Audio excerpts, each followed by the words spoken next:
Welcome to omega India TV news. భారత ప్రభుత్వం అమలు చేయదలిచిన అడ్వకేట్స్ ఎండోమెంట్స్ యాక్ట్ 2025ను నిరసిస్తూ 21/2/2025 మరియు 22/2/2025న న్యాయవాదులు కోర్టు విధులను బహిష్కరించి నిరసన కార్యక్రమం చేపట్టారు.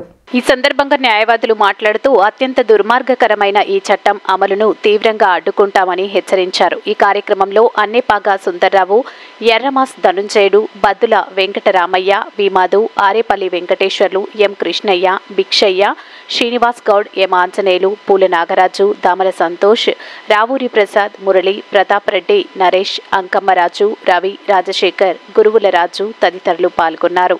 ఇండియా అడ్వకేట్ కోఆర్డినేషన్ కమిటీ వారు ఇచ్చిన పిలుపు మేరకు ఈరోజు కూడా జగ్గయ్యపేట న్యాయస్థానంలో నిధులు బహిష్కరించి నిరసన తెలియజేయడం జరుగుతుంది. Central government advocate amendment act అనేది 2005లో తీసుకురావడం జరుగుతూ ఉంది. అది ఆల్ ఇండియా లెవెల్లో ఉన్న న్యాయవాదులందరికీ గొడ్డలు పెట్టి లాంటిది. అలాంటి దాన్ని వద్దని ప్రతిఘటించేటటువంటి కార్యక్రమంలో మేము ఈరోజు ఇక్కడ బాయ్కట్ చేస్తూ ఉన్నాం.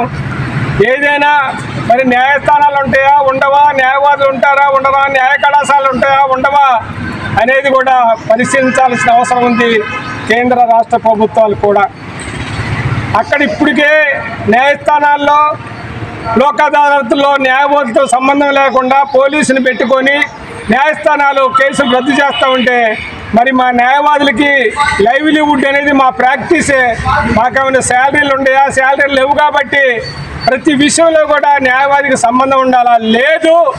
ఒకవేళ ప్రభుత్వం మా న్యాయవాదులు కూడా జీతాలు ఫిక్స్ చేసి వారు చెప్పే కనుసన్నల్లో వారు చెప్పినట్టు కూడా మేము ప్రాక్టీస్ చేయడానికి సిద్ధంగా ఉన్నాం.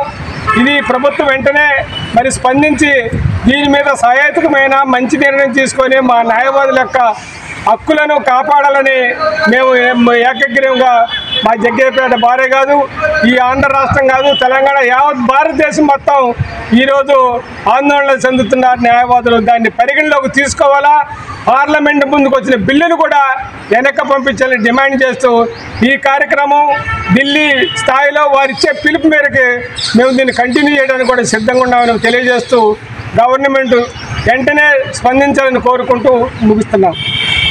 సబ్స్క్రైబ్ చేసుకోండి ఒమేగా ఇండియా టీవీ.